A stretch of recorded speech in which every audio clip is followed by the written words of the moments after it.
Hello everyone, I'm Xiao Gang. Okay, let's continue and talk about another application method of this graph. So we'll also link this down here, and we've also casually written two methods. Let's test this graph event first. I'm afraid I'll forget this. Let's first create an event version through this method. Create it. What is it? You can see in GraphEvent, it's some tasks, meaning these tasks can interact with each other in this way. The dependency relationship of this parent-child set. You can add the life cycle and prerequisites of task execution. So this FGraphEvent, you can see it's something like a read for account PTR. And it explains to you. This is a type of smart pointer and implements a pointer of the add wave and relive wave type. Yes, okay. Then we'll ignore this. And here we'll first give a simple event. And this is a simple task. And as for this task, we use this class. Let's wait for it. User wait. Let's create one. Then this method should be create as this method. Create and dispatch ready. Then we can take a look.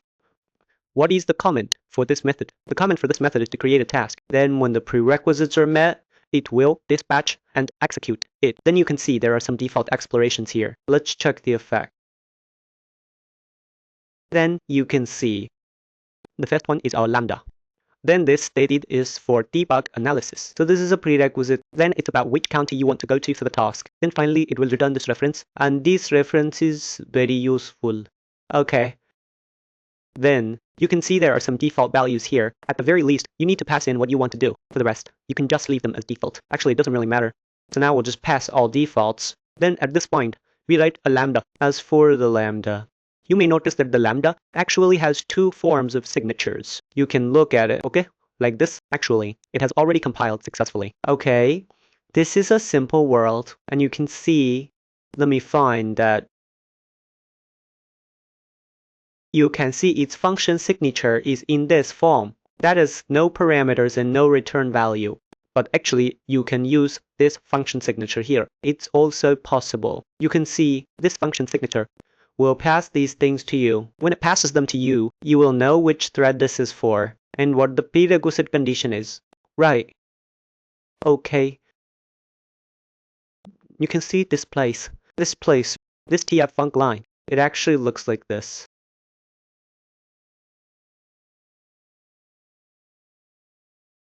Okay, so when we proceed next, it might be that this place, he might be passing himself. I think this parameter, he didn't mention this place. This condition is a different condition. That is what it depends on. This might be passing itself. I haven't looked at these. You can set a breakpoint and take a look. Wait a moment. So this part is an existing requirement. Okay, after reading this, what do? We just print a log. For this part, we still shouldn't print the log this way. Personally, I think using the print logging method is better. Since we already have this method, let's just print a log. This log is Simplerant starts execution. Simplerant starts execution. Then let's format it. Check if it's formatted correctly. Then we still put it in our flan 4.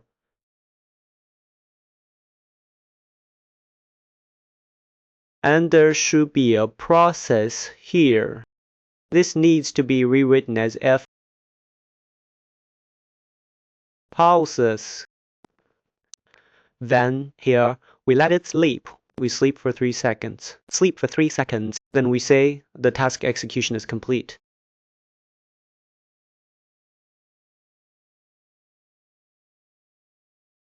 Okay, so in this way, a task is executed and completed. At this point, you can actually get a reference. As for the reference, it has some methods. Let's take a look. If this is a pointer, then we definitely need to. It is definitely not completed now, so we can give a check. That is, it is definitely not completed, so we can make him do this. Because he waits for 3 seconds, you actually at this frame now, declaring this thing is actually very fast. Declaring this resource is very fast. After he declares it, he waits 3 seconds and then finishes execution. Then we let the main thread wait for him. Just wait until he finishes. Okay, then he will wait for the main thread to finish execution. And this is just the case of a single task. That is to say, if we have multiple tasks, then how should we do it? Actually, here we will wait for 3 seconds. If we have multiple tasks, we are going to do it this way. We have an FGraph test array. Then we write this event array here. Simple event array. Okay, then we need to create this many tasks here. We still do it the same way as before. We don't have it here. All these actions will block the main thread. So we need to be careful. We know it in our minds too, but this place is fine. Better to say, you can, but this thing is generally executed at the main line level. Yes, then you can adjust it here. But I think it's best to place this at the main line level for execution to avoid some strange issues from occurring. Then here we give it an index. Let's give it, for example, 20 of them. Then we just add them here. We need to create it. This way we can do it like this. We can simply add. This requires us to return a. You can see what it is. It is a topped RT. Then it was allocated in this way. Then it's a. Oh, we are specific to put this. So we need to create this object. Then what this returns is it. So we just put it in. Then we do this. We paste it in. Okay. Then move this semicolon out and put it here. That's it. Then at this point, we need to capture this index. This way, it's convenient for us to do some processing. Then we print this index. Index is %d. Okay.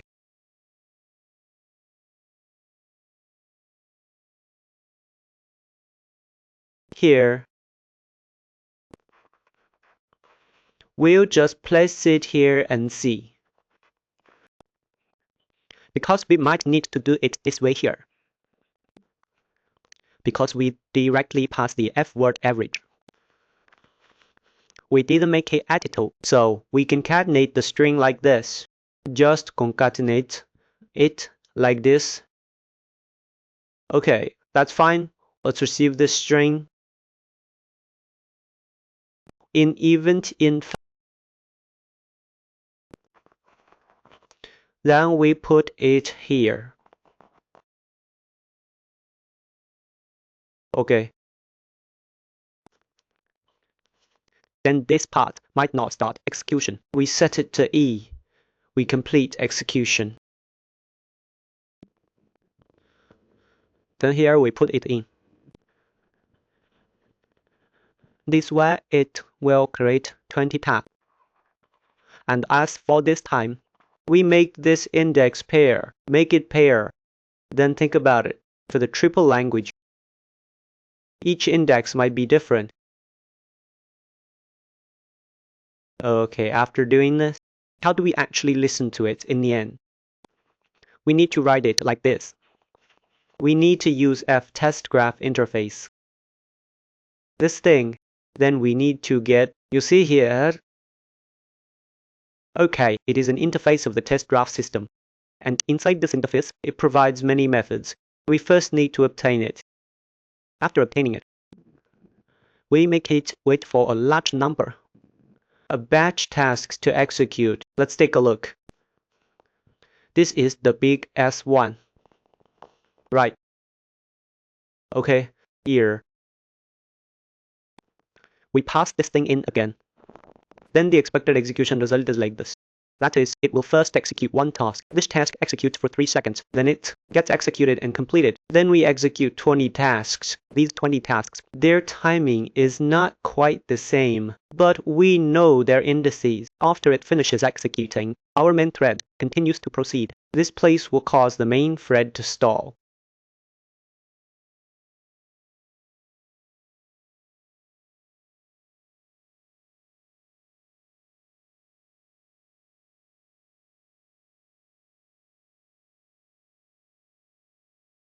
Okay, in this event world, Okay, here is a practice. Let's call it directly. Then observe our log. Okay, it is now stuck because our main thread is waiting for this task to complete. You can see. Okay, the task on this side has completed execution, as you can see. It indeed starts executing as we expected. Then after it finishes execution, only then will this side start executing this simple event. You can see the simple input. Once you have fully completed execution, then we resume here. So basically, this is a simple demonstration, and it has a prerequisite. Next, I will write it down for you. That is, if it is a prerequisite, how we should complete this code. Actually, you can see there is something called in precrystal. This thing, as long as you add this array, then it must wait for the previous task. After the execution is complete, you can proceed with the subsequent execution. Actually, it's better to use a check here. Yes, here you can actually use a temp as well, because this might cause copying. You can see here. Yes, but it should be fine even without it. It's best to use it if possible. Then let's start this. The issue of dependency execution. And first of all, let's create a task. Let's first assign a task A, then task starts executing, then task finishes execution. So actually sometimes it's like this. We have several tasks. For example, A and B, then C and D. Right. And when executing A, B, C, D, A also needs to execute a 1. And might even need to execute. For example, A1, then execute D. So this is a simple, it's obvious that the prerequisite for D is C and A1. And the prerequisite for B is A. The prerequisite for C, the prerequisite for C as B. Then it may be necessary to build such a task chain. This kind of task chain of yours, actually using this kind of writing style, is actually quite uncomfortable. But let's write it this way for now. Later we'll use that. Control flow might be better, especially when your later tasks still need to access the previous data.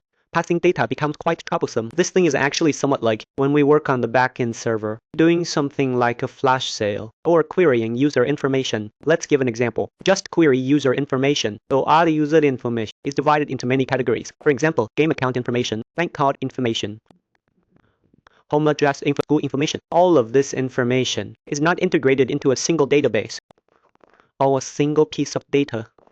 The information is not all given to you. For example, if you want to access ID card information, you have to go to the Public Security Bureau. If you want to access academic information, you have to go to the Education Bureau. So if only now I have my ID card, then I can access simultaneously the student record information and this home address, and there are some other miscellaneous pieces of information. We'll take the student record and home address as examples. Then I directly go to the Public Security Bureau with my ID card to get your home address. Okay, that's done. Then from your Education Bureau, I get after getting the school information, I need to proceed to the next step. That is, you need to have the school information. You need to access the school's address. Then from the school, get your graduation certificate code. Okay, so this is equivalent to your part here. B is accessing the Education Bureau. Then C is getting the school information returned by the Education Bureau to access the school. And then D is to complete our entire user query. A1 is to take your ID card and go to the Public Security Bureau to find your address. So D's work needs to know your school information and your address information. So initially we only have the ID card. So its task flow is just like the way we built it. Next, let's write this task flow. Actually, we can look at this function. You can directly pass a task into this. That also works. If you have multiple tasks, you can pass an event or rate in. Then let's write the first one first. Let's write task B first. Okay, let's change the name first. I am task B. Then task B starts executing. Good, we can pass the parameters here. So it's quite obvious. Here, we need to pass a stated. So we can just pass a default one. Just pass it like this. Okay, then we need to pass task A in. Good, alright. Okay, no problem. So now let's continue with this task C. Task C only depends on B, right? It's actually a bit like our let me think how to describe this. A bit like have you all worked on engineering projects before? It's like an assembly line workflow. Yes, that's the idea. If you've studied engineering related stuff, because I've studied engineering assembly lines, this thing looks very familiar. You see, B depends on A, right? You see, C depends on B. Then finally we write AE. Then we put A1 below. AE definitely only depends on this. Depends on A. Right, only depends on A. Okay, good. We are A. We make this A longer. Write it a bit longer. But actually, you know this. If each of our tasks executes for 3 seconds, actually A takes 3 seconds, B takes 3 seconds, C 3 seconds, D 3 seconds. The total is 12 seconds. But it only needs 12 seconds in total.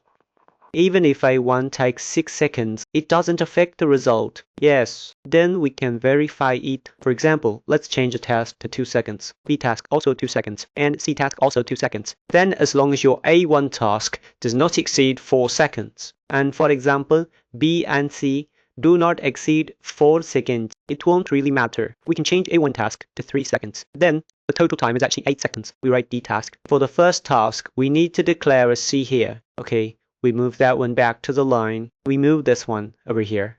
Indicates this. Then we call it a prerequisite. Okay, move it over again. We can take this hard prerequisite. That is, I shorten this time to 1 second. Then we add it in. Its restriction condition is actually H1 and this C. Obviously, we need to add them separately. Let's check its simple event A1.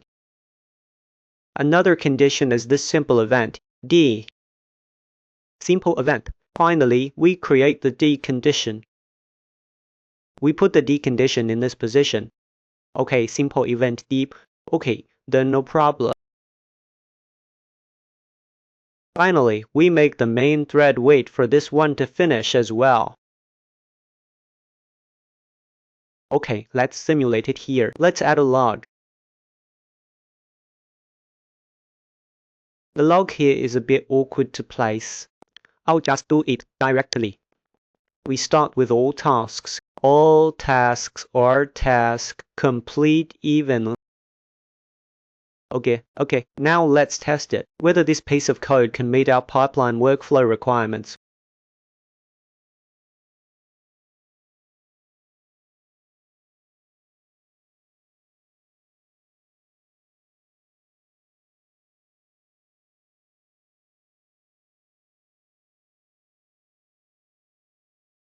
Okay, then here, let's change the connection line of our camp leader.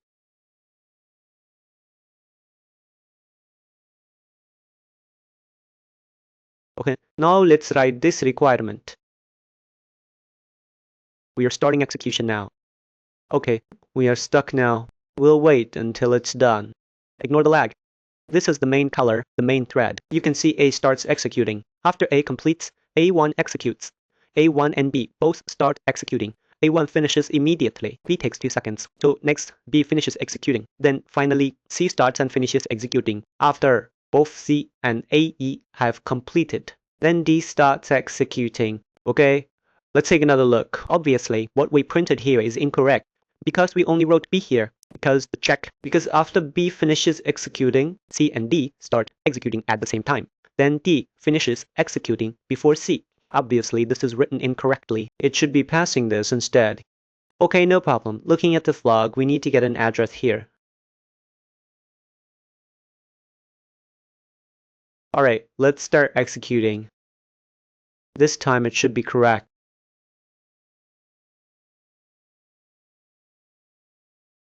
Because this kind of multi-threaded task is really troublesome. And when you write further down, right now we're just printing a lot. Please write further down. Actually, it's just a screen full of various blueprint multi-waves. Or simple, Jolly's multi-waves jumping back and forth. As you write, it ends up looking like a spider web. So, from the very beginning, everyone needs to have a clear understanding of this concept. Now, press E and it will execute. We need to wait about 8 seconds. You can see it's correct now. Look, only C has finished executing. A1 has finished executing. he only starts executing then. Now all tasks have finished executing. Okay, that's it for our graph event. Actually, that should cover most of it. There are still some details. Everyone, please go read the article on your own. Then take a look at its underlying implementation. Right, for example, if you don't want to write a lambda and you want to write your own task, how would you go about writing it? You don't want it to execute as soon as it's created. You just want to create it and leave it there.